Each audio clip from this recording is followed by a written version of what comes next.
Se acerca al atril la ministra de Trabajo, Ivonne Núñez, quien está presente en el Salón Nela Martínez para presentar toda la información que ha sido requerida por parte del primer poder del Estado. Lo hará Señor ante presidente de el Pleno la del Asamblea Parlamento en el Nacional Salón del Nela Ecuador, Martínez. La escuchamos.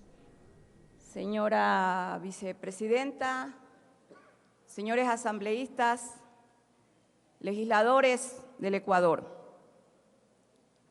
distinguidos integrantes de esta Asamblea Nacional, medios de comunicación.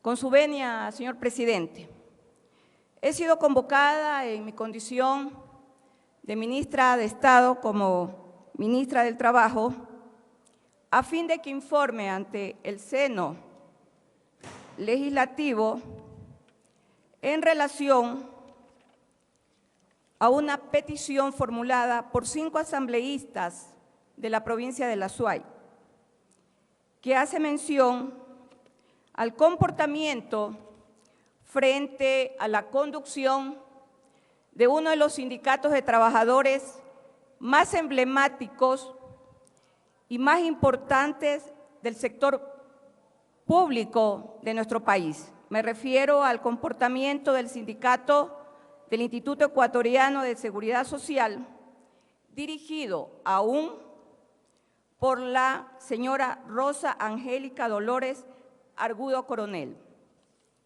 La petición formulada por los señores asambleístas de la provincia de La Suay peticiona al Ministerio de Trabajo que si dentro de las competencias que nosotros tenemos como registro de directiva, ¿qué vamos a hacer o qué competencia tenemos nosotros de acuerdo a lo que la ley establece en relación a las cuotas que devengan quienes pertenecen a este sindicato? Mediante oficio del Ministerio de Trabajo, con fecha 23 de julio del 2024, a los señores asambleístas Leonardo Berresueta Carrión, Adrián Castro Piedra, Sandra Sánchez Urgilés, Diego Matobele Vera y Fernanda Méndez Roja, el Ministerio del Trabajo procedió a dar la contestación que obligatoria y legalmente nos corresponde presentar. En las conclusiones, después de los sendos antecedentes y también de los sustentos normativos, le señalamos a los asambleístas lo siguiente. Esta cartera de Estado, con base a lo establecido en la Constitución, los convenios internacionales y al ser un rubro voluntario entre privados, no es competente para intervenir en relación a su petición. Asimismo, sugerimos que de considerarlo pertinente se tomen las acciones legales a nivel jurisdiccional si se presume alguna irregularidad de los fondos del Sindicato de Trabajadores del Instituto Ecuatoriano de Seguridad Social. Una vez que se ha presentado esta contestación, es importante también por historia conocer lo siguiente: cómo llega la dirigente sindical en mención a estar al frente de este importantísimo sindicato. Llega primero con un periodo de 2 años, después formula una reforma al estatuto que le permite un periodo posterior de 3 años. Consigue en un proceso de reforma posterior reformar el tiempo de vigencia como dirigente y lo lleva a 4 años. Por primera vez se registra el sindicato el 8 de agosto de 1996. La mencionada dirigente tiene más de 20 años como dirigente de este sindicato. Sin embargo, es importante establecer lo siguiente. El Ecuador, como Estado signatario de la Organización Internacional del Trabajo, cumple con convenios internacionales, no solo por ser suscriptor, sino también por ser Estado ratificador. Uno de los convenios más importantes es justamente el convenio que hace relación al respeto de la conformación y la vigencia de los sindicatos, tanto en el sector público como en el sector privado. Para mencionarles a ustedes, señores legisladores, esta ministra de Estado, sí, yo, ministra del Trabajo, aprobé la conformación del sindicato que por primera vez en la historia del Ecuador se lo hace. La Presidencia de la República tiene sindicato de trabajadores. Sí, el señor Daniel Noboa Sin, nuestro presidente de la República, tiene sindicato, aprobado por esta ministra del Trabajo. Estuvo archivado más de 6 años. No existe en la historia de este continente una Presidencia de la República que albergue y permita la conformación de un sindicato dentro de la Presidencia de la República. Por primera vez el Ecuador lo tiene. Cumplimos estrictamente con la conformación de todos los sindicatos siempre y cuando cumplan con las formalidades establecidas y obligatoriamente señaladas en la ley. En ese sentido, es importante que ustedes conozcan lo siguiente. El estatuto reformado, el último, del Sindicato Nacional Único de Obreros del Instituto Ecuatoriano de Seguridad Social, señala lo pertinente en relación a las sanciones. Señala el artículo 63. Las sanciones previstas en el artículo anterior serán impuestas por los organismos correspondientes en la siguiente forma. ¿A qué se refiere el artículo anterior? Se refiere a que, a fin de garantizar el cumplimiento de las obligaciones previstas en el presente estatuto, se establecen las siguientes sanciones: amonestación verbal, amonestación escrita, multas impuestas, suspensión de derecho y expulsión impuesta por la Junta Ejecutiva Nacional. Al existir un problema de magnitud y de gravedad, además de conocimiento público de todo el Estado ecuatoriano, la expulsión exclusivamente de un dirigente sindical se dará de conformidad a lo que establece el referido estatuto. En el caso en mención, el literal F del artículo 63 expresa lo siguiente: la expulsión de derechos será impuesta a los afiliados que incurran en las siguientes faltas: malversación de fondos de la organización, disposición arbitraria de bienes, conducta disociadora que obstaculice el cumplimiento de los fines del sindicato y manifiesta actitud antisindical o traición a los objetivos del sindicato nacional.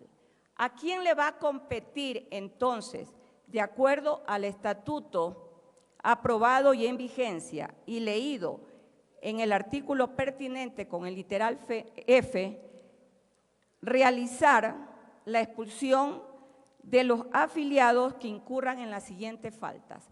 Será a los mismos trabajadores. He revisado, señores asambleístas, señor presidente, señora vicepresidenta, la resolución 2023-2025-065 del Pleno del Seno Legislativo. Y me permito expresarles a ustedes, como ministra de Trabajo, lo siguiente: los felicito. Los felicito porque ustedes han comenzado a construir la nueva historia del sindicalismo en el Ecuador.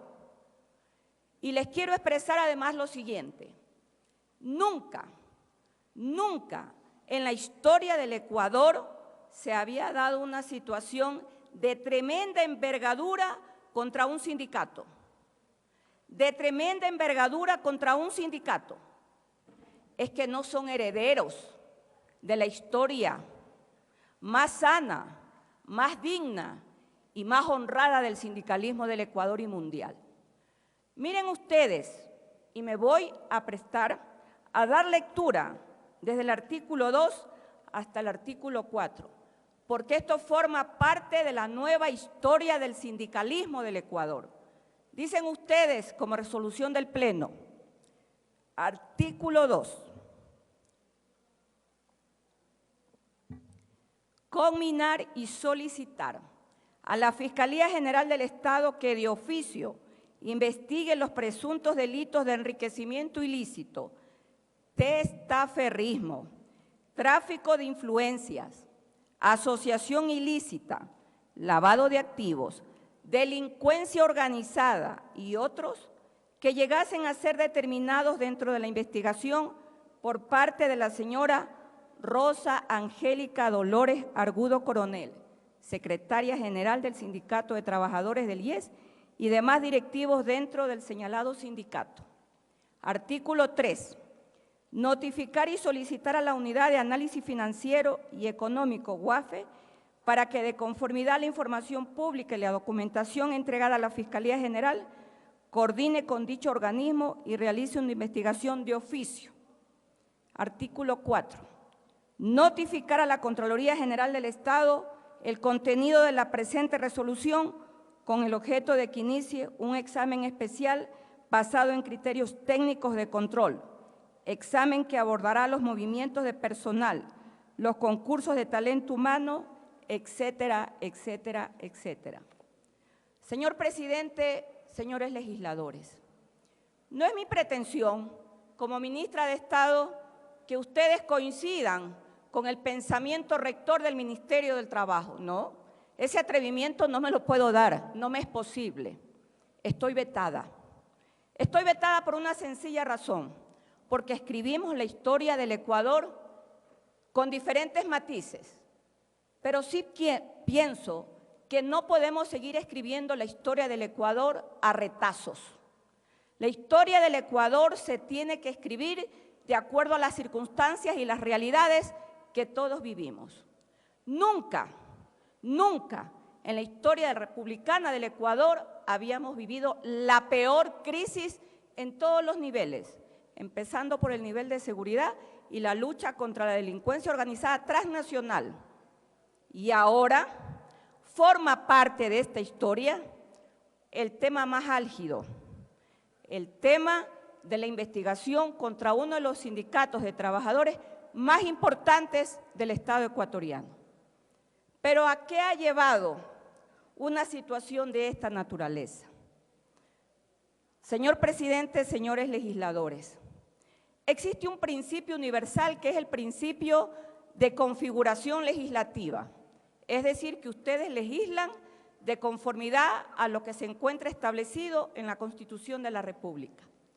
Yo me preguntaba hace pocos días, después que leí la comunicación de los señores legisladores de la provincia de La Suay, ¿hasta dónde entonces la reelección permanente en un sindicato puede ser concebida como constitucional? Miren lo que digo, ¿hasta dónde la reelección de un dirigente en un sindicato puede ser concebida como una acción constitucional? Y encontré lo siguiente en las investigaciones que efectué respecto a la pregunta que me formulé. Encontré que son ustedes los que tienen que legislar lo pertinente a la alternabilidad en un sindicato u organización laboral en el Ecuador. Y me voy a referir al artículo 96 y al artículo 326, numeral 8 de la Constitución de la República, para lo cual en la parte pertinente establece lo siguiente y le entrega a ustedes como seno legislativo las facultades para, ahora sí, hacer de la alternabilidad un hecho cierto y un derecho vivo. Escúcheseme bien, un derecho vivo que no es otra cosa más que hacer efectiva la norma y la garantía constitucional. A eso se refiere el derecho vivo. El artículo 96, en lo pertinente y más esencial, señala que las organizaciones podrán articularse en diferentes niveles para fortalecer el poder ciudadano y sus formas de expresión, concluyendo que deberán garantizar la democracia interna, la alternabilidad de sus dirigentes, y la rendición de cuentas. Y el artículo 326, numeral 8, señala lo siguiente respecto a las facultades correspondientes al seno legislativo para hacer entonces de la alternabilidad como un derecho, el derecho vivo.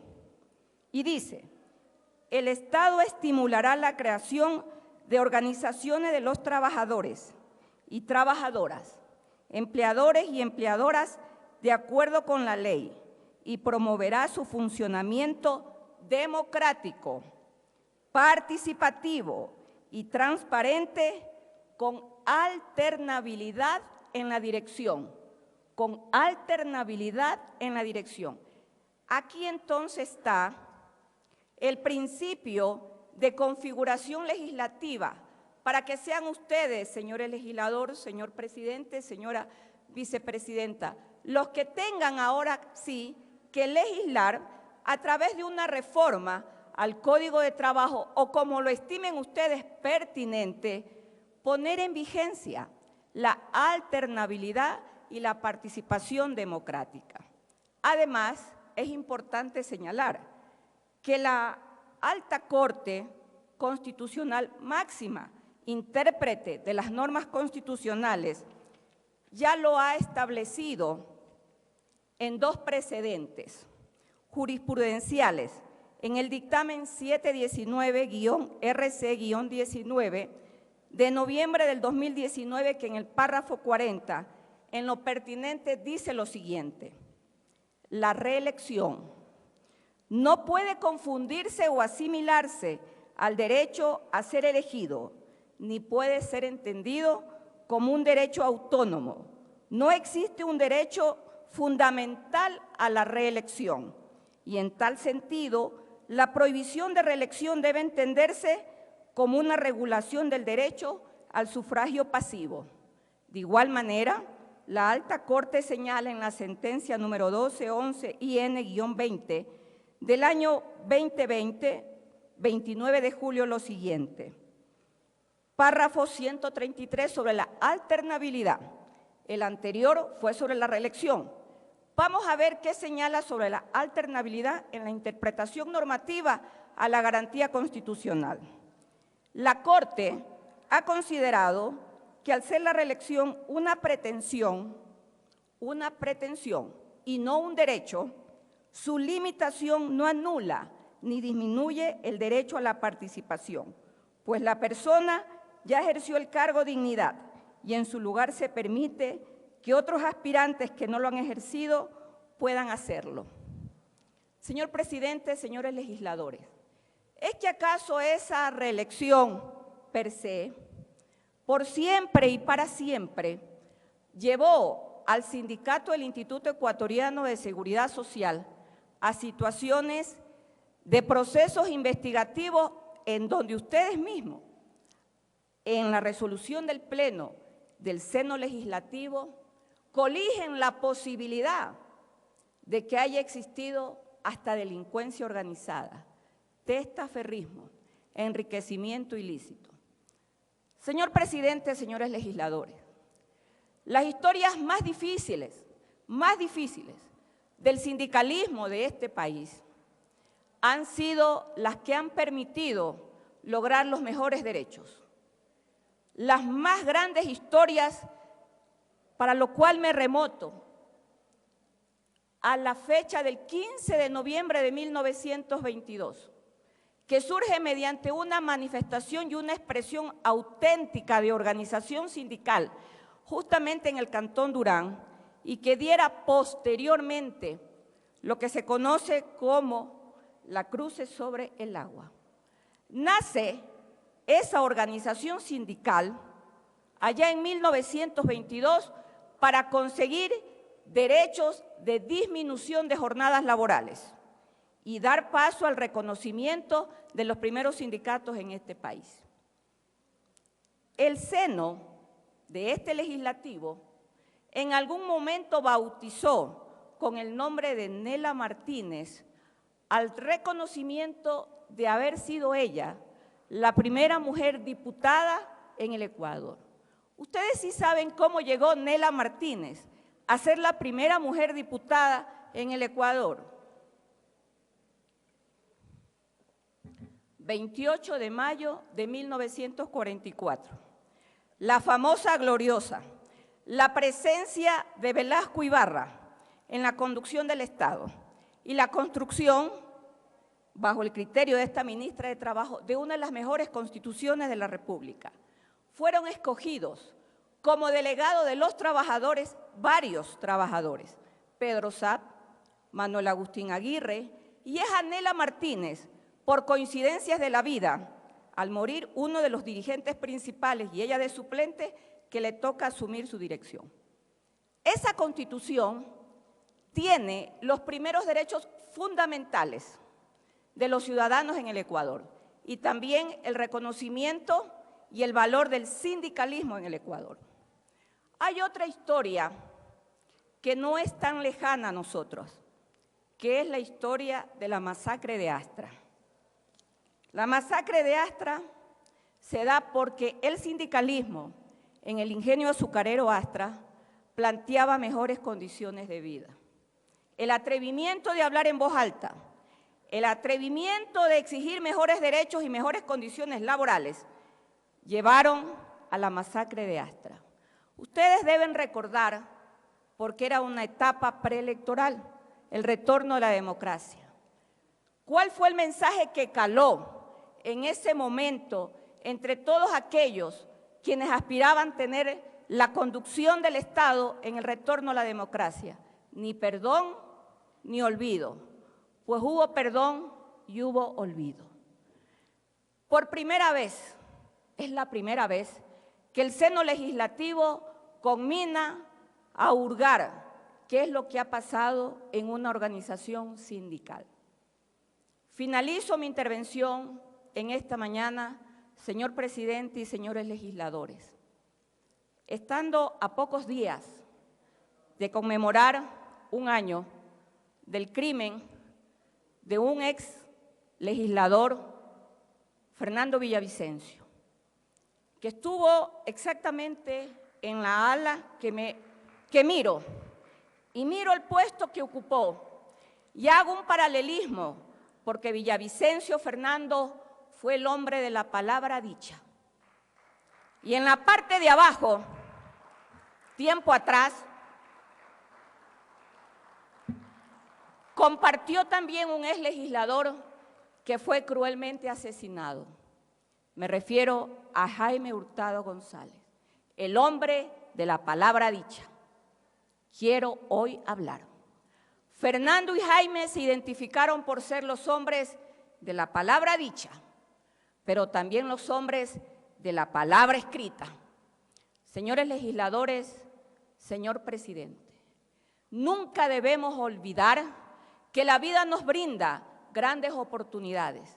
Hoy ustedes han comenzado a escribir una nueva historia para el sindicalismo ecuatoriano. Gracias por sumarse a esta nueva historia. Que las circunstancias y que el tiempo les permita tener las mejores ideas, los mejores momentos y construir las bases de un Estado seguro y fuerte. No olvidéis jamás que la diferencia entre la democracia y la tiranía radica en la libertad. Muchas gracias.